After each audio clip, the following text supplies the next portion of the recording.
گئی۔ تو یہ شیطان کا ایک بہت ہی دھوکہ ہے جو ہم لوگوں کو وہ دیتا ہے، اور یہ ہوتا ہے کہ خود اپنے آپ کو ہمارا ویل وشر اور بیسٹ دوست اور حامی اور مددگار اور جو اچھی اچھی چیزیں انسان ایکسپیکٹ کرتا ہے نا کسی سے، وہ شیطان ہمارے سامنے بن کے آتا ہے، اور یہی حربہ اس نے سب سے پہلے آدم علیہ السلام کے ساتھ آزمایا، اپنے آپ کو ان کا دوست سمجھایا اور ان کو ایسی ایسی باتیں بتائیں اللہ کے خلاف کی کہ ان کے دل میں وہم آ گیا اور ان کے اندر دھوکہ پیدا ہو گیا، اور قسمیں کھا کے کہنے لگا کہ میں تو تمہارا سچا دوست ہوں، نصیحت کرنے والا ہوں، تمہارا سچا خیر خواہ ہوں۔ فَدَلَّهُمَا بِغُرُورٍ، تو وہ ان کے دھوکے میں مائل ہو گئے۔ فَلَمَّا ذَاقَا الشَّجَرَةَ بَدَتْ لَهُمَا سَوْآتُهُمَا وَطِفْكَا يَخْصِفَانِ عَلَيْهِمَا مِنْ وَرَقِ الْجَنَّةِ وَنَادَاهُمَا رَبُّهُمَا أَلَمْ أَنْهَكُمَا عَنْ تِلْكُمَا الشَّجَرَةِ وَأَقُلْ لَكُمَا إِنَّ الشَّيْطَانَ لَكُمَا عَدُوٌّ مُّبِينٌ۔ اب جہاں بھی ماں آ رہا ہے نا، کما، اس کا مطلب ہے دو، حضرت آدم حضرت حوا دونوں کی بات ہو رہی ہے۔ تو پھر اس نے ان کے سامنے یہ بھی قسم کھائی کہ میں تمہارا خیر خواہ ہوں، چنانچہ ان کے دھوکے سے مائل کر لیا۔ پھر جب انہوں نے اس درخت کو چکھ لیا تو ان کی شرمگاہیں ظاہر ہو گئی۔ شیطان کا اصل مقصد کیا تھا کہ ان لوگوں کا جو پردہ اللہ نے انہیں دیا تھا، جو لباس انہیں دیا تھا، وہ ان سے اتروا دے، انہیں ایک دوسرے کے سامنے شرمندہ کر دے۔ یہی انسان کا اصل مقصد ہے کہ انسانوں میں ہمارے اندر بے حیائی پیدا کرے، ہمیں ننگا کرے۔ تو آگے کیا ہوا، کوئی جنت کے پتے ان پر چپکانے لگے، اور یہ چونکہ اللہ نے انسان کی فطرت میں رکھا ہے کہ اس کو اپنے ستر کو چھپائے، تو انہوں نے امیجیٹلی کام یہ کیا کہ درختوں کے پتے توڑ کے اپنے آپ کو چھپانے لگے، اور ان کے رب نے انہیں پکارا، کیا میں نے تمہیں اس درخت سے روکا نہ تھا اور یہ نہ کہا تھا کہ شیطان تمہارا کھلا دشمن ہے؟ تو وہ آگے سے کہنے لگے، ہمارے رب، ہم نے اپنے اوپر ظلم کیا، اور اگر تمہیں معاف نہ کرے گا اور ہم نہ کرے گا تو ہم یقیناً نقصان اٹھائیں گے۔ اپنی غلطیوں کا اعتراف کرنا چاہیے، یہی تو فرق ہے انسان کا اور شیطان کا، یہی فرق ہے۔ جن کے اندر شیطانی عادات ہوتی ہیں، جن کے اندر آدم علیہ السلام کی عادات ہیں، کہ شیطان اپنی غلطی پر اڑ گیا، اس کو غلطی نہیں مانی، اس کو اللہ نے تنبیہ بھی کی، وہ پھر بھی نہیں مانا۔ لیکن حضرت آدم علیہ السلام سے غلطی ہو گئی اور امیجیٹلی غلطی مانتے ہیں، توبہ کرتے ہیں اور اللہ کے ہاں اپنے لیے مغفرت طلب کرتے ہیں اور مانتے ہیں کہ ہم سے غلطی ہوئی ہے، اور یہی اصل انسانیت ہے۔ آدم اور شیطان کی سرشت کا یہی تو فرق ہے کہ ابلیس نے اللہ کی نافرمانی کی اور پھر اس کے اوپر ڈٹا رہا، اور آج بھی ایسے انسان جو ڈٹ جاتے ہیں وہ اپنا ہی نقصان کرتے ہیں اور اصل میں ابلیس کے راستے پر ہی چلتے ہیں۔ اصل اللہ تعالیٰ بار بار کیوں کہتا ہے کہ توبہ کر لو، استغفار کر لو، یعنی غلطیوں کی سمجھ آ جائے تو ایک لمحہ بھی نہ لگاؤ توبہ کرنے میں، تاکہ اللہ تعالیٰ ان کو آپ کے نامہ اعمال میں سے نکال دے، ان گناہوں کو، ان غلطیوں کو، تاکہ وہ روز قیامت ہمارے لیے سزا کا باعث نہ بنے۔ اللہ نے فرمایا، تم سب نکل جاؤ، تم سب ایک دوسرے کے دشمن ہو، اب تمہارے لیے زمین میں جائے قرار ہے اور ایک مدت متاع حیات ہے، نیز فرمایا اسی میں تمہاری تم زندگی بسر کرو گے اور اسی میں مرو گے اور اسی سے دوبارہ نکالے جاؤ گے۔ اے بنی آدم، ہم نے تم پر لباس نازل کیا جو تمہاری شرمگاہوں کو ڈھانکتا ہے اور زینت بھی ہے، لباس و تقوی کا ہی بہتر ہے، یہ اللہ کی نشانیوں میں سے ایک نشانی ہے، شاید کہ لوگ سبق حاصل کر سکیں۔ اب یہاں پہ لباس کے جو بنیادی مقصد ہمیں سمجھ میں آتا ہے اللہ تعالیٰ کی طرف سے، وہ یہی ہے، ایک تو وہ ہمیں چھپاتا ہے، ہمیں ستر کو ہمیں چھپانے کے کام آتا ہے، اور دوسرا کہ ہمیں بیوٹیفائی کرتا ہے اور سردی و گرمی سے بچاتا ہے۔ سو لباس انسان کی پہلی ضرورت ہے، بیسک ضرورت ہے، اور اس کا اللہ تعالیٰ نے خود بندوبست کیا۔ لیکن اللہ تعالیٰ فرماتے ہیں کہ جو تقوی ہے، تقوی جو ہے وہ ان سب چیزوں سے بڑھ کر ہے، تقوی کا لباس۔ اب لباس کے اندر جب لوگ اس کی کچھ خصوصیات ہیں جن کا ہمیں خیال رکھنا چاہیے۔ پہلی بات ہے کہ لباس ساتر ہو، ایسا نہ ہو کہ پہننے کے باوجود جسم کے پوشیدہ حصوں کے خد و خال نمایاں نہ ہو، یعنی اتنا ٹائٹ لباس نہیں پہننا چاہیے کہ جسم کی پوری ساخت نظر آئے، ٹھیک ہے، ایسا لباس پہننے سے منع کیا اللہ تعالیٰ نے۔ پھر لباس مناسب ہو، متکبرانہ نہ ہو، زمین پر گھسٹ نہ رہو۔ اور پھر حضرت ابو ہریرہ رضی اللہ فرماتے ہیں کہ آپ کا فرمان ہے کہ ٹخنوں سے نیچے جو بھی ہو آگ میں ہوگا، یعنی یہ اسپیشلی مردوں کے لیے ہے کہ اگر وہ گھسٹتا ہوا لباس پہنتے ہیں یا بہت زیادہ جو نیچے زمین کو لگ رہا ہوتا ہے تو وہ اصل میں ایک تکبر کی نشانی ہے، اور ایسا لباس ہے وہ آگ میں لے کے جائے گا۔ عورتیں جو ہے وہ مردوں کا لباس نہ پہنیں اور مرد عورتوں کا لباس نہ پہنیں. یہ ہمارے ایٹیکیٹس ہیں جو ہمیں سکھائے جا رہے ہیں. غیر مسلم قوموں کے لباس کی نکالی نہ کی جائے. مرد ریشمی لباس نہ پہنے. شیطان کا وار صرف ان لوگوں پر کارگر ہوتا ہے جو ایمان نہیں لاتے یا جن کا ایمان کمزور ہوتا ہے، کیونکہ ایمان لانے والے ایک ایسی ذات کی پناہ میں آ جاتے ہیں جو ان شیطانوں کو تو دیکھ رہا ہے مگر وہ شیطان اسے نہیں دیکھ سکتے. وہ یہ معاملہ شیطان کے خلاف بالکل الٹ ہو جاتا ہے. تو اللہ تعالیٰ ہمیں چاہتا ہے کہ ہم اپنے پردے کے ساتھ، شرم و حیا کے ساتھ محفوظ رہتے ہوئے اپنے لباس کو اچھے طریقے سے، باوقار طریقے سے استعمال کریں. اور ہمارا مسلمانوں کا لباس ایسا ہونا چاہیے کہ ہمیں دیکھ کے پتہ چلے کہ ہم مسلمان ہیں. لباس ہماری آئیڈینٹی بھی ہوتا ہے. ہمیں ایسے لباس نہیں پہننے چاہیے کہ دیکھنے والا شک میں پڑ جائے، اس سے پوچھنا پڑے کہ آپ مسلمان ہیں بھی کہ نہیں. اور ایسا بہت دفعہ ہوتا ہے جس معاشرے میں ہم رہ رہے ہیں. یہاں بہت دفعہ ایسا ہوا کہ خود جا کے پوچھنا پڑا ہے کہ آر یو اے مسلم، کیونکہ ان کے حلیے سے بالکل نہیں لگتا. مردوں کے تو سمجھو ایک ہی جیسے ہیں، لیکن عورتوں کے جو حلیے ہیں وہ بھی اب ان کے اندر فرق کرنا مشکل ہو گیا ہے. پھر آگے اللہ تعالیٰ فرماتے ہیں کہ جب وہ شرمناک کام کرتے ہیں تو کہتے ہیں ہم اپنے آباء و اجداد کو اسی طریقہ پر پایا اور اللہ نے ہمیں اس کا حکم دیا ہے. کہہ دیجئے اللہ کبھی بے حیائی کا حکم نہیں دیتا. کیا تم اللہ کے ذمہ ایسی باتیں لگاتے جو تم نہیں جانتے؟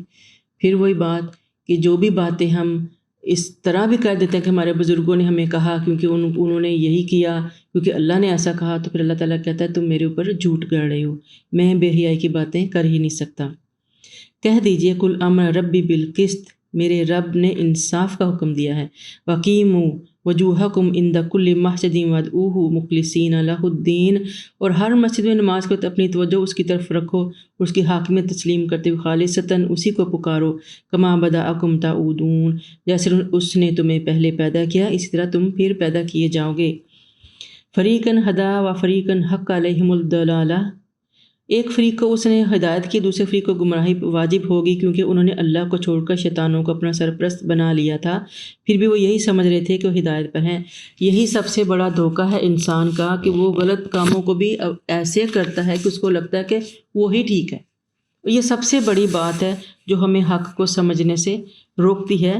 یہاں پہ ہم دیکھتے ہیں جو مشرکین مکہ تھے، ان کے آبا جو تھے یا ان کے فور فادر جو تھے وہ کعبے کا ننگا طواف کرتے تھے، یعنی وہ ننگے ہو کے طواف کرتے تھے. یعنی انہوں نے دین ابراہیم کو یہاں تک پہنچتے اتنا بدل دیا تھا کہ جو کعبے کا جو طواف تھا، یعنی حج کی نیت سے یا عمرے کی نیت سے یا ویسے طواف جو عبادت کی نیت سے کرتے تھے، وہ ننگے ہو کے کرتے تھے. اور یہ طواف کرنا ان کے نزدیک ان کے آباء و اجداد کا طریقہ تھا، اور سمجھتے تھے کہ ہم فطری حالت میں طواف کریں، چونکہ ہم ننگے پیدا ہوئے ہیں تو طواف ہی ہم ننگے ہو کے کریں گے. اور ان کا خیال تھا کہ یہی اللہ کو پسند ہوگا. نیز جس لباس میں گناہ کے کام کیے ہیں وہ اتار کر طواف کرتے ہیں. یعنی ان کا خیال تھا کہ چونکہ وہ عام زندگی میں گناہ کرتے رہتے ہیں تو بہتر ہے کہ جو لباس پہن کے گناہ کریں اس کو اتار کے آ جائیں اور اب ہم برہنہ ہو کے اللہ یعنی کعبہ کا طواف کریں گے. اسے تقدس کا رنگ دیا تھا. یعنی جو لوگ ایسا کرتے تھے وہ بہت ہی اپنے آپ کو سوچتے تھے کہ وہ سب سے زیادہ دین پہ چلنے والے ہیں اور سب سے زیادہ احترام وہی کرتے ہیں دین کا یا اس ریچول کا جس کا اللہ نے حکم دیا ہے. اور یہ تھا کہ باپ دادا کا عمل ہے لہٰذا اللہ کا بھی یہی حکم ہوگا. تو یہ اس سے بڑی جہالت آپ بتائیں اور کیا ہو سکتی ہے. تو اللہ تعالیٰ کہتا ہے ایسے لوگوں پر تو گمراہی واجب ہو گئی. یعنی اس حد تک جب انسان چلا جائے جو اس حد تک شیطان کے حوالے میں کر دے اپنے دماغ کو اور کہ وہ اس کو اچھے برے کی پہچان ہی نہ رہے، اپنی شرم و حیا سب اتار کے پھینک دے اور اس چیز کو عبادت کا نام دے دے، تو اس سے زیادہ گھٹیا اور کچھ ہو نہیں سکتا. تو اللہ تعالیٰ کہتا ہے کہ ان کی سب سے یہی گھٹیا سوچ ان کو جہنم تک لے کے جائے گی. اب اللہ تعالیٰ ہمیں فرماتے ہیں اے نبی، اے بنی آدم، جب بھی تم کسی مسجد کو جاؤ تو آراستہ ہو کر جاؤ، آراستہ ہو کر جایا کرو. یعنی اپنے آپ کو تھوڑا سا بیوٹیفائی کر کے جایا کرو. کس طریقے سے؟ بہترین اپنا اچھا صاف ستھرا لباس پہن کے جاؤ. جب مسجد میں جانے کا مطلب کیا ہے کہ ہم اللہ تعالیٰ کے عبادت کے لیے جا رہے ہیں نا، نماز کے لیے جا رہے ہیں، اللہ کے سامنے کھڑے ہونے کے لیے جا رہے ہیں. تو جب ہم کسی اور بڑے سے ملنا ہو، کسی اعلیٰ مرتبہ انسان سے ملنا ہو، خاص مہمان سے ملنا ہو، تو ہم کتنا اچھا کپڑا پہنتے ہیں، کتنی اچھی طرح تیار ہوتے ہیں، اور نماز میں ہم جیسے گھسیٹ رہے ہوتے ہیں اسی طرح اٹھ کے جا کے نماز میں کھڑے ہو جاتے ہیں. تو یہ بھی اللہ کو پسند نہیں ہے. اللہ نے یہ اپنے کپڑے صاف ستھرے رکھنا تو ایک اپنی جگہ پہ، لیکن اگر گندے اور بدبودار ہو چکے ہیں، پسینے کے بھرے ہوئے ہیں، اور یقین مانیے یہ میں مسجد کی بات ہے، میں نے زندگی کا بہت حصہ مسجدوں میں جاتے ہوئے گزارا، اب بھی جب اللہ توفیق دے جاتے ہیں، ایسے ایسے ساتھ میں عورتیں آ کے کھڑی ہوتی ہیں کہ آپ کا سانس لینا مشکل ہو جاتا ہے، ایسے لگتا ہے کہ ان کا بایا 24 گھنٹے کچن میں ہی ٹنگا ہوتا ہے، اتنی مسالوں کی سمیلیں آتی ہیں۔ کبھی خدا کے بندے ان ابایوں کو، ان کپڑوں کو الگ رکھ لیں، اس کمرے میں مت رکھیں۔ جب مسجد میں جانا ہو، آپ کو اللہ نے توفیق دے دی ہے تو ایک آدھ کپڑا الگ رکھ چھوڑو، جب آپ نے جانا ہو تو اس اوپر سے وہ پہن کے جایا کرو، تاکہ ایک تو اللہ کے حضور جب آپ کھڑے ہوتے ہیں تو ایک بیسک مینر کی بات ہے، اللہ سب سے بڑا ہے، اس کا حق ہے کہ اس کے سامنے اللہ کی دی ہوئی نعمتوں میں سے بہترین نعمت کا اظہار کیا جائے، لیکن صاف ستھرا لباس پہنا جائے، ہمارا ستر مکمل طور پر کور ہو۔ عورت کے ستر میں یہ ہے کہ جب وہ نکلے اسپیشلی نماز کے لیے تو منہ اور ہاتھ کے علاوہ کچھ بھی کھلا نہ ہو، تو مکمل ہو۔ جب ہم پجامے پہن کے نمازیں پڑھتی ہیں، قرآن مسجد میں کھڑے ہوتے ہیں، اور ایسے بہت دیکھا ہے وہ نماز میں جاتی ہیں سجدے میں تو پیچھے سے سارا جو ہے ٹائٹ پجامے وہ ان کے گھٹنوں تک پہنچے ہوئے ہوتے ہیں، ناخنوں پہ لمبے لمبے ناخن، نیل پالشیں لگی ہوئی ہوتی ہیں، مجھے بتائیں پتلے پتلے شفون کے دوپٹے لے کے آ جاتی ہیں، رنگ برنگے موتی تارے لگے کپڑے پہن کے مسجدوں میں آ جاتے ہیں۔ تو یہ تو نرا فتنہ ہے، ان چیزوں کا ہمیں خیال کرنا چاہیے، یہ ہمارے روز مرہ کے اصول ہیں، اور اللہ تعالیٰ میں خود بتا رہا ہے کہ مسجد میں جانے کا ایک ادب یہ بھی ہے کہ باوقار لباس، جس کے اندر آپ باوقار نظر آئیں، اللہ کو بھی اور ارد گرد والوں کو بھی۔ آپ کا پردہ، آپ کی شرم و حیا، آپ کا وقار آپ کو ایک مہذب اور باوقار مسلمان ظاہر کرے، چاہے مرد ہو چاہے وہ عورت ہو، اور ہمیں ان چیزوں کا خیال رکھنا چاہیے۔ اللہ کو بھی زینت پسند ہے، لیکن وہ مٹکتی ہوئی اور چھلکتی ہوئی اور زیوروں کی جھنکار اور موتی تارے کی چمکار جو ہے نا، یہ باوقار نہیں رہنے دیتے، اسپیشلی مسجد میں جاتے ہوئے اللہ کے یہاں کھڑے ہوتے، ان چیزوں کا ہمیں خاص طور پہ خیال رکھنا چاہیے۔ پھر مردوں کے لیے بھی ایسا ہے کہ کم از کم جب وہ نماز کے لیے کھڑے ہوں اللہ کے سامنے تو اپنے کندھے ضرور ڈھانپیں۔ تو آپ نے دیکھا ہوگا جب ہم حج عمرہ کے لیے بھی جاتے ہیں، حرام جو ہے وہ طواف کے دور پہ صحیح کے ٹائم پہ تو ایک کندھا ننگا رکھنا ہوتا ہے، لیکن جو وہ نماز کے لیے جاتے ہیں تو وہ اس کو کھول کے اوپر کور کر لیتے ہیں، کیونکہ یہ ان کا ستر ہے۔ پھر آگے کہ اللہ تعالیٰ فرماتے ہیں کہ کھاؤ پیو وکلو وشربو ولا تسرفو انہ لا یحب المسرفین۔ یہی بات ہم پیچھے بھی پڑھ کے آئے ہیں، پھر سے آگے کہ اللہ تعالیٰ کی نعمتوں کو استعمال ضرور کرو، لیکن ان کے اندر اسراف نہ کرو۔ اللہ تعالیٰ جو حد سے گزرنے والے لوگ ہیں انہیں پسند نہیں کرتا۔ ان سے پوچھئے کہ اللہ نے جو زینت اور کھانے کی چیزیں، پاکیزہ چیزیں پیدا کی ہیں، انہیں کس نے حرام کر دیا؟ آپ کہیے یہ چیزیں دنیا کی زندگی میں ان لوگوں کے لیے ہیں جو ایمان لائے، اور جو قیامت کے دن تو خالصاً انہی کے لیے ہوں گی۔ ہم اسی طرح اپنی آیات کو اہل علم کے لیے صاف بیان کرتے ہیں۔ کہہ دیجئے میرے رب کی حرام کردہ چیزیں یہ ہیں، بے حیائی ظاہر ہو یا نہ، خفیہ ہو، گناہ کے کام اور ناحق زیادتی، یہ سب، اور یہ کہ تم اللہ کے ساتھ شریک بناؤ جس کے لیے اس نے کوئی سند نہیں اتاری، تم اللہ کے ذمے ایسی باتیں لگاتے ہو جو تم نہیں جانتے۔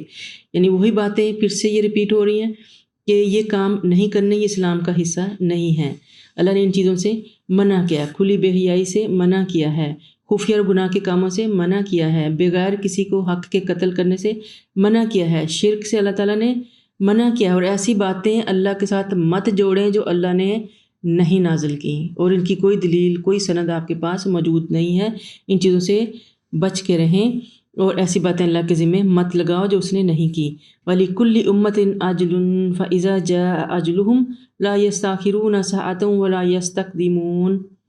ہر گروہ کے لیے ایک مدت مقرر ہے، جب وہ مدت پوری ہو جاتی ہے تو پھر ایک گھڑی بھر بھی تقدیم و تاخیر نہیں ہو سکتی۔ ہر شخص نے، ہر جماعت نے، ہر امت نے، ہر قوم نے اپنی زندگی جی کر اللہ کے آگے حاضر ہونا ہے اور اپنے وقت پہ واپسی لے لینی ہے۔ یا بنی آدم اما یاتینکم رسل منکم یقصون علیکم آیاتی فَمَنِ اتَّقَى وَأَصْلَحَ فَلَا خَوْفٌ عَلَيْهِمْ وَلَا هُمْ يَحْزَنُونَ۔ اے بنی آدم، اگر تمہارے پاس تمہیں سے رسول آئیں جو تمہیں میری آیات سنائیں تو جو نافرمانی سے بچا اور اپنی اصلاح کر لی تو ان کے لیے نہ کوئی خوف ہوگا اور نہ وہ غمزدہ ہوں گے، اور جن لوگوں نے ہماری آیات کو جھٹلایا اور ان میں سے اکڑ کر بیٹھے رہے تو ایسے ہی لوگ تو جہنمی ہیں اور اس میں وہ ہمیشہ رہیں گے۔ بھلا اس شخص سے بڑھ کر ظالم کون ہو سکتا ہے جو اللہ کے ذمے جھوٹ لگا دے یا اس کی آیتوں کو جھٹلا دے؟ ایسے لوگوں کو ان کا وہ حصہ جو دنیا سے ملے گا تو ان کے مقدر میں ہے، حتیٰ کہ جب ان کی روحیں قبض کرنے کے لیے ہمارے ہاں فرشتے ان کے پاس آئیں گے تو وہ پوچھیں گے وہ کہاں ہیں جنہیں تم اللہ کے سوا پکارا کرتے تھے؟ وہ جواب دیں گے ہمیں کچھ یاد نہیں پڑتا۔ اس طرح وہ خود ہی اپنے خلاف گواہی دے دیں گے کیونکہ وہ کافر ہیں، یعنی وہ ایک دفعہ پھر جھوٹ بولیں گے۔ موت کے فرشتوں کو سامنے دیکھ کر بھی کافر لوگ جھوٹ بولیں گے۔ کیوں؟ کیونکہ جس شخص کی ساری زندگی جھوٹ بولنے میں گزر گئی، ہر جھوٹی بات پہ یقین کیا، ہر سچی بات کو جھٹلایا، وہ مرتے ہوئے سچ کیوں بولے گا؟ جن چیزوں پہ ہم زندگی گزارتے ہیں انہیں کے اوپر ہماری موت ہوتی ہے اور اللہ تعالیٰ سچ کی توفیق چھین لیتا ہے۔ تو اپنی زندگی کے اندر سچ کو لائیں اور سچ بولیں، سچائی کا ساتھ دیں، سچے رستوں پر چلیں، سچے لوگوں کا ساتھ اختیار کریں، تب اللہ تعالیٰ ہماری زبان پر مرنے کے بعد کلمہ جاری کرے گا، تب فرشتوں کے سامنے بھی ہم سچ بولیں گے۔ اور یہاں سے ایک بات یہ بھی پتہ چلتی ہے کہ موت کے وقت جب فرشتے وارد ہوتے ہیں تو مجرموں کو اپنے انجام کا پتہ چل جاتا ہے اور فرشتوں کے سوالوں کا جواب ان سے نہیں بن پڑتا، حتیٰ کہ خود ہی اپنے خلاف گواہی دے دیتے ہیں۔ حضرت انس رضی اللہ عنہ سے روایت ہے کہ آپ صلی اللہ علیہ وسلم نے فرمایا اگر یہ خوف نہ ہوتا کہ تم مردوں کو دفن کرنا ہی چھوڑ دو گے تو میں اللہ سے دعا کرتا کہ تمہیں عذاب قبر سنائی دے۔ سوچیں عذاب قبر کتنی بری چیز ہے، کتنی خوفناک چیز ہے مجرموں کے لیے۔ جو اللہ کے نیک بندے ہیں اللہ تعالیٰ ان کے لیے قبریں کشادہ کرے گا، لیکن ہم نیکی کی کوشش کریں گے تو ہی نیک رہیں گے نا۔ جب نیکی کی کوشش ہی نہیں کریں گے، برائیوں اور بدعتوں میں پڑیں گے، اور یہاں پہ مسلسل ایک ہی چیز آپ دیکھیں گے گھما پھرا کے کہ اللہ تعالیٰ کے اوپر جھوٹ نہیں گڑنا۔ اور جھوٹ گڑنا کیا ہے؟ اپنے پاس سے باتیں لگا لینا اور بدعات میں پڑ جانا، دین کو خالص نہ رہنے دینا، اس کو کاٹ دینا یا اس کے اندر نئی چیزیں شامل کرنا۔ اگر ہمارا کوئی عمل دین کے مطابق نہیں بھی ہے تو یہ مت کہو کہ دین میں ایسا ہی ہے، یہ مت کہیں کہ اللہ نے ایسا کہا یا اللہ کے نبی نے ایسا کہا، یہ اللہ پہ جھوٹ کرنے کے برابر ہوتا ہے۔ اگر آپ سے کوئی غلطی ہو گئی یا آپ کو ایسا کام کریں جو دین کے مطابق نہیں تو کہیں یہ میرا عمل ہے، اس کی ذمہ داری لیں۔ یہاں پہ یہ فرشتوں کو دیکھ کے بھی جھوٹ بول رہے ہیں، پھر سے کہہ رہے ہیں ہمیں کچھ نہیں پتہ۔ یہ جھوٹ بولنے والا جھوٹ پہ ہی مرے گا۔ اللہ تعالیٰ سے استغفار کرتے رہنا چاہیے، اللہ تعالیٰ میں سچ کی، حق کی موت دے، کیونکہ پیچھے ہم پڑھ کے کہ اللہ تعالیٰ خود کہتے ہیں، یعقوب نے بھی اپنے بیٹوں سے کہا تھا کہ تم ایسے نہ مرنا کہ تم مومن نہ ہو۔ مومن کی موت کی تمنا بھی کرنی چاہیے اور کوشش بھی کرنی چاہیے۔ قال ادخلوا فی امم قد خلت من قبلکم من الجن والانس فی النار کلما دخلت امۃ لعنت اختها حتى اذا ادارکوا فیها جميعا قالت اخرهم لاولاهم ربنا هؤلاء اضلونا فاتهم عذابا ضعفا من النار قال لكل ضعف ولكن لا تعلمون۔ پھر اللہ تعالیٰ فرمائے گا تم بھی انہی جماعتوں میں شامل ہو جاؤ جو تم سے پہلے جن اور انسانوں کی جماعتیں جو جہنم میں داخل کی گئی ہیں۔ جب کوئی جماعت جہنم میں داخل ہوگی تو اپنی پیش رو جماعت پر لعنت کرے گی، حتیٰ کہ جب ان میں سب جمع ہو جائیں گے تو پچھلی جماعت کے متعلق کہے گی ہمارے رب انہوں نے ہمیں گمراہ کیا تھا، لہٰذا ان کو عذاب کا دگنا عذاب دے دے۔ تو اللہ فرمائے گا تم سب کے لیے ہی دگنا ہے لیکن تم سمجھتے نہیں۔ اور پہلی جماعت پچھلی جماعت کے متعلق کہے گی آخر تمہیں ہم پر کون سی برتری حاصل ہے، لہٰذا تم بھی جو کچھ کرتے رہے اسی عذاب کا مزہ چکھو۔ یہ اللہ تعالیٰ نے حالت بیان کیا ان لوگوں کی جو ایک دوسرے کی اندھی تقلید کرتے ہیں۔ ایسی لوگ، ایسی جماعتیں، ایسے گروپس جو دوسروں کو فالو کرتے ہیں، ایسے فرقے بیسیکلی جو اندھا دھند تقلید کرتے ہیں، تو جب اللہ کے سامنے حاضر ہوں گے تو ایک دوسرے کو بلیم کریں گے، تو ایک دوسرے کے خلاف کہیں گے اللہ پاک ان لوگوں نے ہمیں گمراہ کیا تھا، ہم ان کی باتوں میں آگے تھے، ہمارا تو اتنا قصور بھی نہیں بنتا، تو ان کو تو کم از کم آپ دگنا جو ہے نا ان کی سزا دیں کہ انہوں نے خود بھی کیا اور ہمیں بھی کرنے پہ مجبور کیا، ان کی باتوں میں آ کے ہم نے یہ گناہ کیے۔ تو اللہ تعالیٰ فرمائے گا کہ نہیں، ان کے لیے بھی دگنا ہے، تمہارے لیے بھی دگنا ہے، کیونکہ تمہیں سمجھ ہی نہیں آ رہی کہ جب آپ نے ان کو فالو کیا تو پیچھے آپ کو بھی کسی نے فالو کیا، آپ اس چین کا حصہ بنے۔ جو غلط در غلط چلتی رہی اور بہکتے بھی رہے یا بہکاتے بھی رہے، تو سارے کے سارے پہ جہنم میں جھونک دیے جائیں گے، کیونکہ سب اس غلط کام کا حصہ بنے۔ جماعت در جماعت، جب ہم کہتے ہیں نا ہمارے آباء و اجداد یہ کرتے ہیں تو ہم بھی کریں گے، ہمارے بزرگ جو ہیں وہ نیازیں دیتے آئے ہیں، ہم بھی دیں گے۔ ہم نے جو منتیں مانی ہوئی ہیں غلط قسم کی، بچوں کے نام پہ اور آباء و اجداد کے نام پہ، ہمارا بیٹا ہو جائے تو ہم یہ کریں گے، ہمارا بچہ بچ جائے بیماری سے تو ہم اس فقیر کے نام کی نیاز دیں گے۔ ان ساری چیزوں سے نکل جائیں، ان کا دین سے کوئی تعلق نہیں۔ اپنی قسموں کے کفارے دیں اور ان چیزوں سے نکل جائیں، اپنی جان کو چھڑا لیں۔ کل کو آپ کا کوئی ساتھ دینے والا وہاں پہ نہیں ہوگا۔ شیطان ابلیس بھی بری ذمہ ہو جائے گا، کہے گا میں نے تو بس کہا تھا، کیا تو انہوں نے تھا، اللہ میرا کیا قصور ہے اس کے اندر، اور ہمیں اپنے بھگتان خود ہی بھگتنے ہوں گے۔ وہاں کوئی سفارش، کوئی وعدے، کچھ کام نہیں آئے گا ہمارے۔ بلا شبہ جن لوگوں نے ہماری آیات کو جھٹلایا اور ان میں سے اکڑ بیٹھے، ان کے لیے تو نہ تو آسمان کے دروازے کھولے جائیں گے اور نہ ہی وہ جنت میں داخل ہو سکیں گے، حتیٰ کہ اونٹ سوئی کے ناکے میں داخل ہو جائے، اور ہم ایسے ہی مجرموں کو سزا دینے والے ہیں۔ یہ عربی کا محاورہ ہے جس میں کہتے ہیں کہ بھی کسی ناممکن چیز کو ممکن کرنے والی بات ہوتی نا، تو کہتے ہیں کہ اونٹ کو سوئی کے ناکے میں سے گزارنے والی بات ہو جاتی ہے، یعنی اہل کفر کا جنت میں داخلہ اتنا ہی ممکن ہے جیسے کسی اونٹ کا سوئی کے ناکے میں سے نکل جانا۔ یعنی اللہ تعالیٰ نے ہمیں مثال دے کے سمجھا دیا کہ جو اس کفر پہ قائم رہیں گے حق اور ہدایت آنے کے باوجود، تو ان کا جنت میں داخلہ ناممکن ہے۔ لہم من جہنم مہاد ومن فوقہم غواش وکذالک نجزی الظالمین، ان کے لیے بچھونا بھی جہنم کا ہوگا اور ان پر اوڑھنا بھی جہنم کا ہوگا، اور ہم ظالموں کے لیے ایسی سزائیں تیار کرتے ہیں۔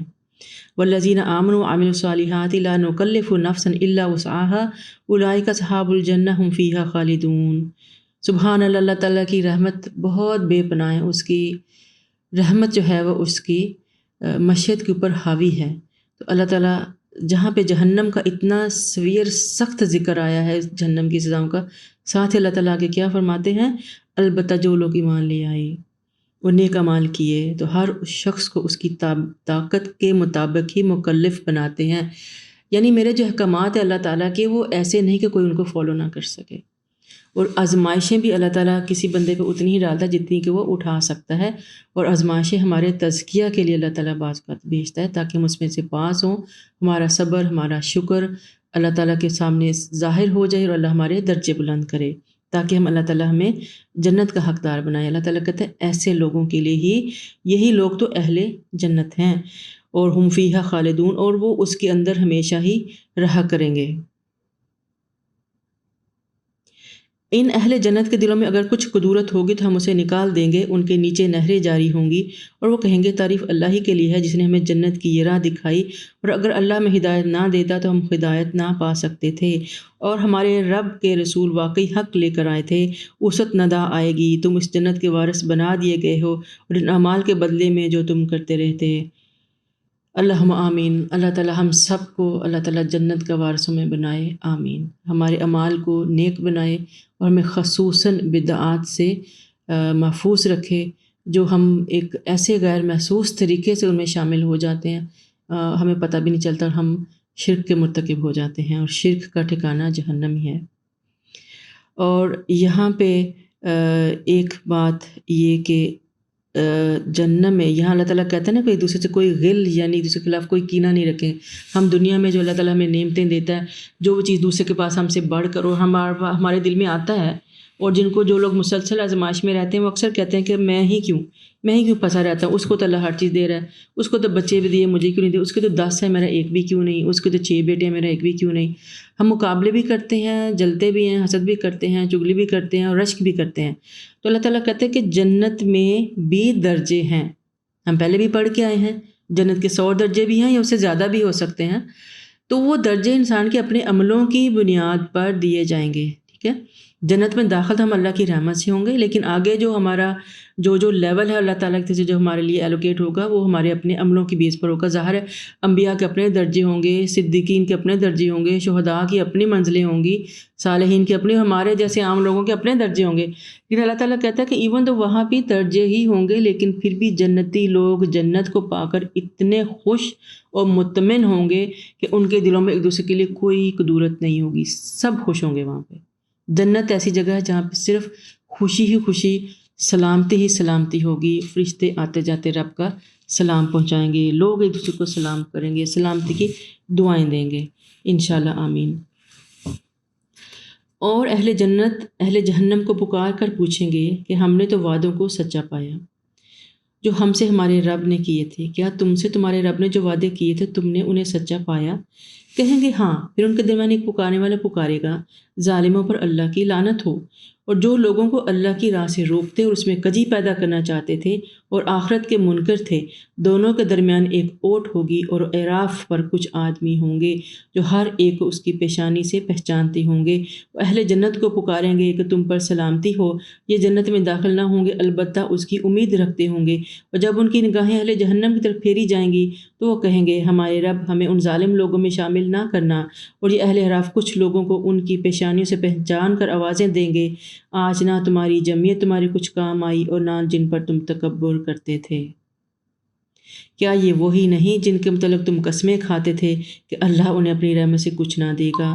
انہیں تو آج کہا گیا جنت میں داخل ہو جاؤ، تمہیں کوئی خوف نہ ہوگا اور نہ ہی تم غمگین ہوگے، اور جہنمی اہل جنت کو آوازیں دیں گے کہ ہم پر بھی کچھ پانی انڈیل دو، یا اللہ نے جو تمہیں رزق دیا ہے اس میں سے کچھ گرا دو، کچھ ہی دے دو۔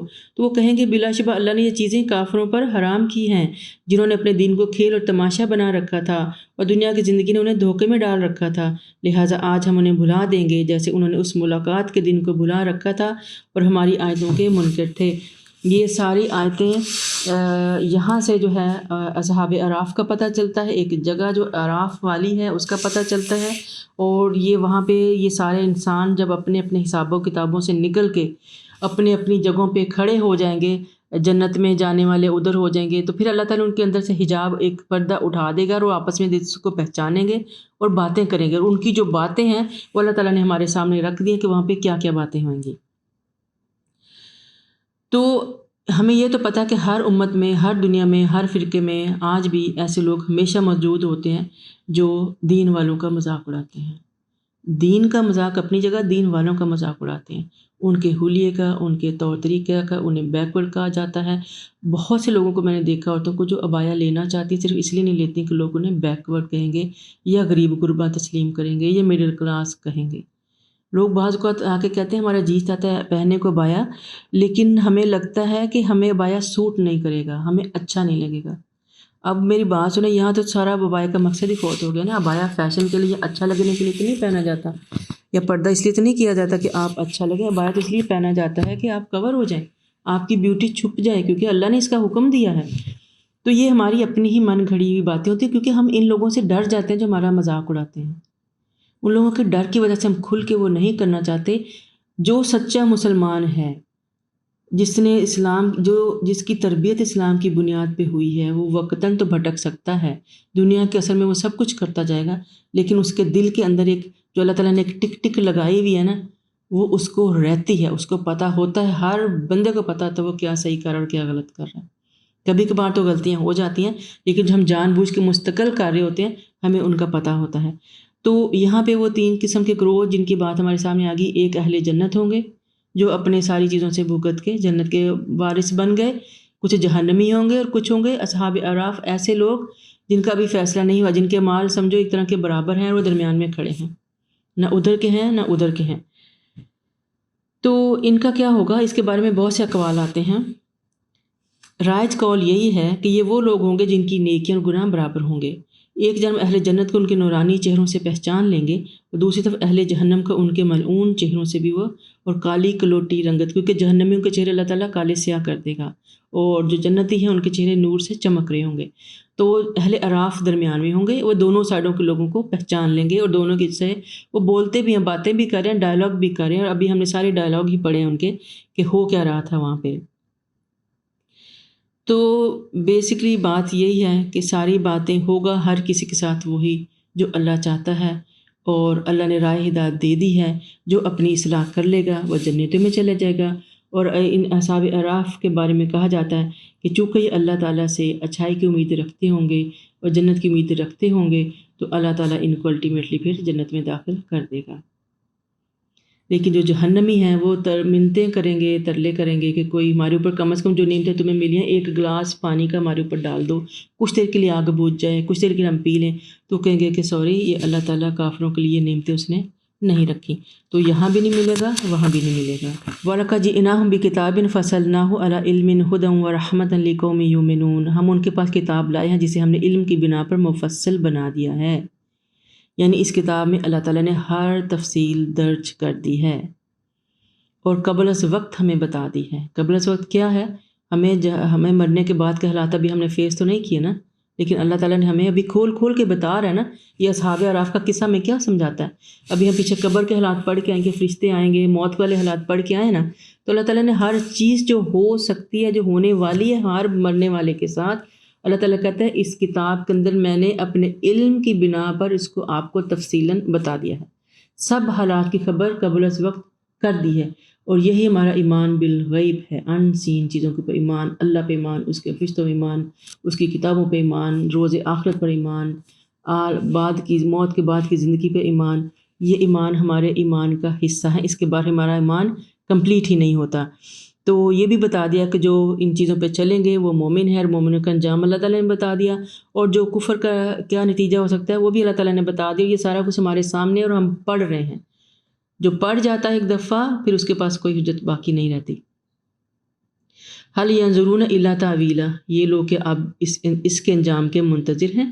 یوم یاتی تاویلہ یقول الذین نسوہ من قبل قد جاءت رسل ربنا بالحق، جس دن اس کا انجام سامنے آئے گا تو جن لوگوں نے پہلے کتاب کو بھلا رکھا تھا وہ کہیں گے واقعی ہمارے رب کے رسول حق بات لے کر آئے تھے، پھر کیا ہمارے لیے کوئی سفارشی ہیں جو ہماری سفارش کریں، یا ہمیں واپس دنیا میں پہنچا دیا جائے تاکہ جو کام کرتے رہیں اس کے علاوہ دوسرے کام کریں۔ انہوں نے اپنے آپ کو نقصان میں پہنچایا اور جو باتیں بناتے تھے انہیں کچھ یاد نہ رہیں گی۔ تو یہ انجام ہے اگنورنس کا۔ ہدایت آنے کے بعد جب ہم نہیں کرتے تو پھر وہاں جا کے ہمیں افسوس ہوگا، پچھتاوے ہوں گے، ہم واپس آنا چاہیں گے تاکہ ہم نیک بن کے واپس جائیں، اور لیکن then it will be too late۔ ان ربکم اللہ الذی خلق السماوات والارض فی ستۃ ایام ثم استوی علی العرش، یقیناً تمہارا رب وہ اللہ جس نے آسمانوں اور زمین کو 6 دن میں پیدا کیا، پھر اپنے عرش پر قرار پکڑا۔ یغشی اللیل النہار یطلبہ حثیثا والشمس والقمر والنجوم مسخرات بامرہ الا لہ الخلق والامر تبارک اللہ رب العالمین۔ اللہ کی ایک بہت بڑی شان، بہت بڑی خوبی، بہت بڑی خصوصیت جس کا اللہ تعالیٰ بار بار ہمیں ریمائنڈ کراتا ہے کہ کیوں وہ آپ کا رب ہے، اور وہ کیوں ہے۔ یقیناً تمہارا رب وہی اللہ ہے جس نے آسمانوں اور زمین کو 6 دن میں، اتنی بڑی کائنات اللہ نے صرف 6 دن میں پیدا کی، تو ہم کیا چیز ہیں اس کے سامنے۔ پھر عرش پر قرار پکڑا، پھر اس نے اپنی جو رہنے کی جگہ ہے وہ عرش کے اوپر بنائی، پھر وہی رات کو دن پر ڈھانک دیتا ہے اور دن کو رات کے پیچھے دوڑاتا ہے۔ سورج، چاند، ستارے سب اللہ تعالیٰ کے حکم کے تابع ہیں۔ یاد رکھو اس نے تخلیق کیا ہے تو حکم بھی اسی کا ہے، کیونکہ وہی رب بہت بڑی برکت والا ہے۔ جو اللہ تعالیٰ ہمارا کریٹر ہے، رب العالمین ہے، سارے جہانوں کو بنانے والا ہے، جس کے لیے اتنی بڑی کائنات جس کو ہم گن بھی نہیں سکتے، احاطہ ہی نہیں کر سکتے، اس کو صرف اس نے 6 دن، گنتی کے 6 دن، اور وہ 6 دنوں کی کیفیت کیا وہ بھی ہمیں نہیں پتہ، اس کے نزدیک 6 دنوں کا کیا مطلب ہے۔ تو اللہ تعالیٰ فرماتا ہے پھر حکم بھی تو اسی کا چلنا چاہیے نا، جو مالک ہے، مختار ہے، بنانے والا ہے۔ ادعوا ربکم تضرعا وخفیا، تو پھر ایسے رب کا حق ہے کہ اسی کو پکارا جائے، گڑ گڑاتے ہوئے بھی اور چپ کے بھی پکارو، یقیناً وہ حد سے بڑھنے والوں کو پسند نہیں کرتا۔ اللہ تعالیٰ نے ہمیں اس چیز سے منع فرمایا ہے کہ ہم اللہ تعالیٰ کو امیجن کریں، اس کے ہاتھ پاؤں بنائیں، یا اس کی پنڈلیوں کا ذکر کریں، یا اپنے پاس سے اس کا کوئی حیولہ تراشیں، اس کی کیفیت کو امیجن کریں، اس کا عرش کیسا ہے، یا اس نے کیسے قرار پکڑا ہے۔ ان چیزوں کی ہمیں سوچنے کی بھی اجازت نہیں ہے۔ اللہ کے لیے اللہ تعالیٰ خود ہی قرآن میں کہتا ہے کہ اللہ کے لیے مثالیں بیان نہ کرو، اتنا یقین رکھیں کہ اللہ تعالیٰ نے یہ وعدہ کیا، حدیث میں آتا ہے کہ اللہ تعالیٰ جنت میں جنتیوں کو ایسے نظر آئے گا جیسے 14ویں کا چاند۔ تو انشاءاللہ اپنے عمل اچھے کریں، اس دن کا انتظار کریں جب ہم اللہ کو اپنی آنکھوں سے دیکھیں گے انشاءاللہ۔ قرآن کی آیات جن میں اللہ تعالیٰ کی صفات مذکورہ ہوں، اس کی قریت اور اس کی عقلی توجیحات پیش کرنا نہیں چاہیے۔ ان لوگوں کا کام ہے جن کے دلوں میں ٹیڑھ ہوتی ہے، یہ وہی کرتے ہیں جو ٹیڑھے دماغ ہیں، جن کے جو اندر سے بلا وجہ کی جو ججمنٹل ہو کے ڈھونڈتے ہیں تاکہ دلیل غلط چیزیں نکال کے لوگوں کو گمراہ کر سکیں۔ جو لوگ اللہ کے بارے میں جھگڑا کرتے ہیں انہیں ان کے حال پر چھوڑ دو۔ اور اللہ تعالیٰ کہتا ہے کہ بس مجھے ہی پکارو اور ہمیں حد سے بڑھنے، یعنی جو میری ذات کے اندر کھوج نکالنے کی کوشش کرتے ہیں اللہ تعالیٰ ان کو پسند نہیں کرتا۔ ولا تفسدوا، اور زمین میں فی الارض بعد اصلاحها وادعوه خوفا وطمعا، اور میں اصلاح کے بعد فساد پیدا نہ ہو، اللہ کے خوف اور امید سے پکارو، یقیناً اللہ کی رحمت نیک کردار لوگوں کے قریب ہے۔ ان رحمت اللہ قریب من المحسنین، اللہ کی جو رحمت ہے وہ ہمارے ارد گرد ہوتی ہے، بس پورے یقین کے ساتھ اس کو پکاریں۔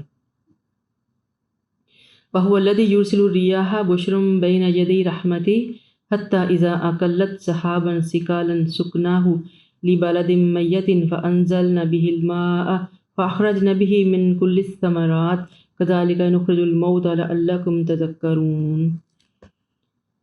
وہی تو ہے جو اپنی رحمت یعنی بارش سے قبل ہواؤں کو خوشخبری کے طور پر بھیجتا ہے، حتیٰ کہ جب ہوائیں ثقیل بادلوں کو اٹھا لاتی ہیں تو ہم بادلوں کو کسی مردہ علاقے کی طرف لے چلاتے ہیں، پھر اسے بارش برساتے ہیں، تو اسی مردہ زمین سے ہر طرح کے پھل نکالتے ہیں۔ اس طرح ہم مردوں کو نکال کر کھڑا کریں گے، شاید کہ تم غور کرو۔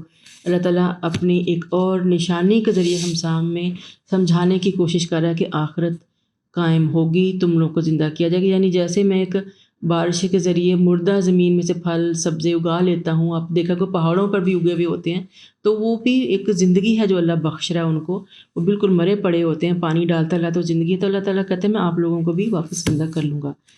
اور عمدہ زمین اپنے رب کے حکم سے خوب سبزہ اگاتی ہے، اور جو خراب ہوتی ہے اس سے جو بھی نکلتا ہے وہ ناقص ہی ہوتا ہے۔ اس طرح ہم اپنی آیات کو مختلف طریقوں سے شکر گزار بندوں کے لیے بیان کرتے ہیں۔ پھر آگے کچھ انبیاء کا ذکر آ رہا ہے جن کو اللہ تعالیٰ نے مختلف چیزیں دی اور ان کا حالات آگے ہمارے پاس ہے۔ ہم نے نوح کو اس کی قوم کی طرف بھیجا اور اس نے کہا اے میری قوم، اللہ کی عبادت کرو جس کے بغیر تمہارا کوئی الہ نہیں، میں تم پر ایک بڑے دن کا عذاب واقع ہونے سے ڈرتا ہوں۔ اور انہوں نے آگے سے کیا کہا کہ اس کی قوم کے سرداروں نے کہا ہم تو تجھے ہی سری گمراہی میں دیکھتے ہیں، یعنی انہوں نے کہا کہ تم ہمیں کیا ڈرائے گا، ہم تو تمہیں ہی غلط سمجھتے ہیں، تم تو خود ہی بھٹکے ہوئے، ہمیں کیا سمجھاؤ گے۔ قال یا قوم لیس بی ضلالۃ ولکنی رسول من رب العالمین، تو آگے سے جواب دیتے ہیں کہ اے میری قوم، میں گمراہی میں پڑا ہوا نہیں ہوں، بلکہ میں تو تمام جہانوں کے رب کا رسول ہوں، میں تمہیں اپنے رب کے پیغام پہنچاتا ہوں اور تمہارا خیر خواہ ہوں، جو مجھے اللہ سے معلوم ہے تم نہیں جانتے۔ کیا تمہیں تعجب ہے کہ تمہارے پاس نصیحت تمہارے رب کی طرف سے ایک آدمی کے ذریعے آئی ہے جو تمہیں میں سے ہے، تاکہ تمہیں ڈرائے اور تم متقی بن جاؤ اور تم پر رحم کیا جائے۔ چنانچہ انہوں نے اسے جھٹلایا تو ہم نے اسے اور اس کے جو ساتھی کشتی میں سوار تھے بچا لیا، انہیں غرق کر دیا جنہوں نے ہماری آیات کو جھٹلایا تھا، بلا شبہ وہ اندھے لوگ تھے۔ اور قوم عاد کی طرف ان کے بھائی ہود کو بھیجا جس نے اپنی قوم سے کہا اللہ کی عبادت کرو جس کے بغیر تمہارا کوئی الہ نہیں، کیا تم اللہ سے ڈرتے نہیں ہو؟ اور انہوں نے آگے سے کیا کہا قال الملأ الذین کفروا من قومہ انا لنراک فی سفاہۃ وانا لنظنک من الکاذبین۔ اس کی قوم کے کافر اور سرداروں نے کہا ہم تو تجھے کم عقل آدمی دیکھتے ہیں اور ہمارا خیال ہے کہ تم ہی جھوٹے ہو۔ اب یہ بھی آپ دیکھتے جائیں گے کہ ہر قوم کے جو سردار ہیں وہ سب سے زیادہ مخالفت کرتے ہیں، کیونکہ ان کی اپنی سرداری خطرے میں پڑتی ہے، تو وہ سب سے پہلے وہی انکار کرتے ہیں۔ تو یہاں بھی وہ کہہ رہے ہیں کہ ہم تو تمہیں ہی سچا نہیں مانتے۔ انہوں نے آگے سے کہا اے میری قوم، میں نادان نہیں ہوں بلکہ میں تو سب جہانوں کے رب کا رسول ہوں، میں اپنے رب کے پیغام پہنچاتا ہوں، تمہارا امین و خیر خواہ ہوں۔ کیا تم اس بات پر تعجب کرتے ہو کہ تمہارے رب سے تمہارے پاس نصیحت ایک آدمی کے ذریعے آئی ہے جو تمہیں میں سے ہے، تاکہ وہ تمہیں ڈرائے؟ اور اللہ کا احسان یاد کرو جب اس نے تمہیں قوم نوح کے بعد زمین کا جانشین بنایا اور تمہیں خوب تنومند بنایا۔ کہتے ہیں کہ قوم نوح کے جو لوگ تھے ان کی، اور قوم عاد کے جو لوگ تھے یہ تقریباً 12 فٹ لمبے ہوتے تھے، بہت بڑی جسامت ان لوگوں کی۔ تو اللہ تعالیٰ نے ان کو بہت مضبوط اور تنومت بنایا تھا، اور اللہ تعالیٰ ان کو یہی نعمت ان کو یاد کروا رہا ہے تاکہ تم فلاح پاؤ۔ وہ کہنے لگے کیا تمہارے پاس اس لیے آیا کہ ہم ایک اللہ کی عبادت کریں، جن کی عبادت ہمارے آباء و اجداد کرتے رہے انہیں چھوڑ دیں؟ اگر تو سچا ہے تو جس عذاب کی تو ہمیں دھمکی دیتا ہے لے آ، لیکن ہم نہیں پرواہ کرتے تمہاری باتوں کی، ہم تو وہی کریں گے جس پہ ہمیں اپنے بڑوں کو پایا، وہ ٹھیک ہے یا غلط ہمیں فرق نہیں پڑتا، اور جو تم ہم عذاب کرتے رہتے ہو جس کو ہمیں ڈراتے ہو، ہمیں نہیں بلا، وی ڈونٹ کیئر، آپ بلا لو اس عذاب کو، ہم دیکھ لیں گے۔ یہ ان کی ایروگینس تھی۔ پھر اس کے بعد کیا ہوتا ہے، قال قد وقع علیکم من ربکم رجس وغضب اتجادلوننی فی اسماء سمیتموها انتم وآباؤکم ما نزل اللہ بها من سلطان فانتظروا انی معکم من المنتظرین۔ ہود نے کہا تمہارے رب کی طرف تم پر عذاب اور اس کا غضب ناصب ثابت ہو چکا ہے، کیا تم مجھ سے ایسے ناموں کے بارے میں جھگڑا کرتے ہو جو تم نے تمہارے آباء و اجداد نے رکھ لیے ہیں، جن کے لیے اللہ نے کوئی سند نہیں اتاری؟ تو اب تم بھی انتظار کرو اور میں بھی تمہارے ساتھ اس عذاب کا انتظار کر رہا ہوں۔ پھر ہم نے اسے تو اس کے ساتھیوں کو اپنی مہربانی سے بچا لیا اور ان لوگوں کی جڑ کاٹ دی جنہوں نے ہماری آیتوں کو جھٹلایا تھا اور ایمان لانے والے نہیں تھے۔ وَإِلَىٰ ثَمُودَ أَخَاهُمْ صَالِحًا، اب ایک اور قوم کا ذکر آ رہا ہے جو سمود کی طرف ان کے بھائی صالح کو بھیجا۔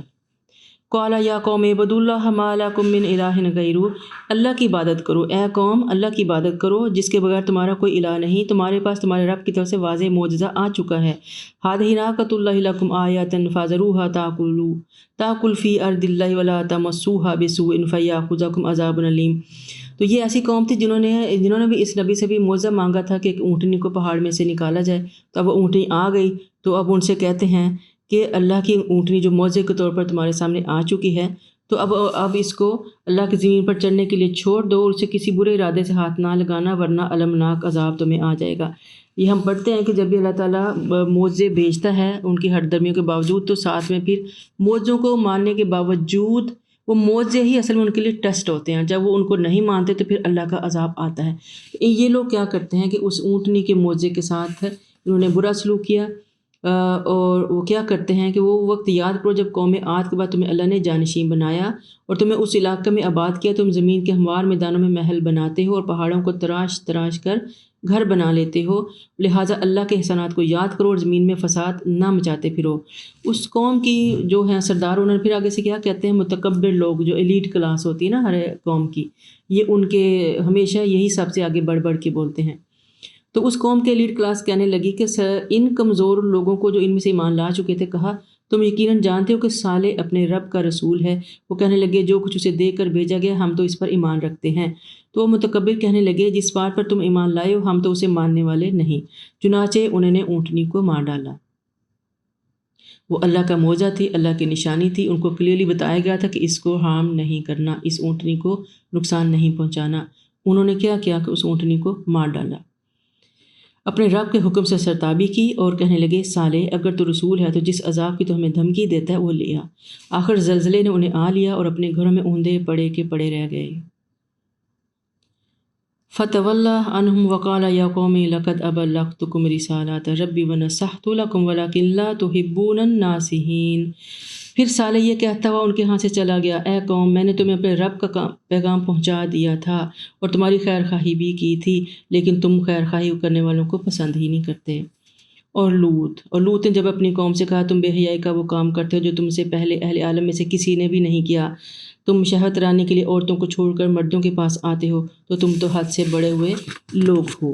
اور اس کی قوم کے سوا ان قوم کے پاس کوئی جواب بن کے نہ آیا تو انہوں نے یہ کہا کہ اپنی بستی سے انہیں نکال دو، یہ لوگ پاک باز بنے پھرتے ہیں۔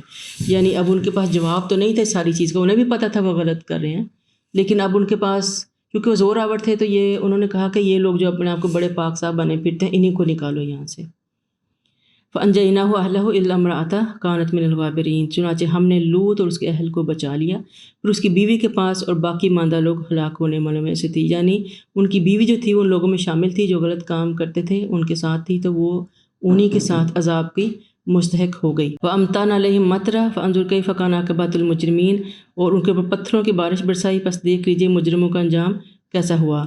اور اہل مدین کی طرف ہم نے ان کے بھائی شعیب کو بھیجا، اس نے کہا اے میری قوم اللہ کی عبادت کرو جس کے بعد تمہارا کوئی الہ نہیں، تمہارے پاس تمہارے رب کی طرف سے ایک واضح دلیل آ چکی ہے، لہٰذا ماپ اور تول کو پورا رکھا کرو اور لوگوں کو ان کی چیزیں کم نہ دیا کرو، اور زمین میں اصلاح ہو جانے کے بعد بگاڑ نہ پیدا کرو، یہی بات تمہارے لیے بہتر ہے اگر تم واقعی مومن ہو۔ اور ہر راہ پر راہزن بن کر نہ بیٹھ جاؤ، لوگوں کو دھمکاتے پھرو، پھر جو شخص اللہ پر ایمان لائے اس کی راہ پر روکنے والا سے راہ کو روکنے لگو، اس سیدھی راہ میں کجی کے پے در پہ ہو جاؤ، اور وہ وقت یاد کرو جب تم تھوڑے تھے اور اللہ نے تمہیں زیادہ کر دیا، اور دیکھو کہ فساد کرنے والوں کا کیا انجام ہوتا ہے۔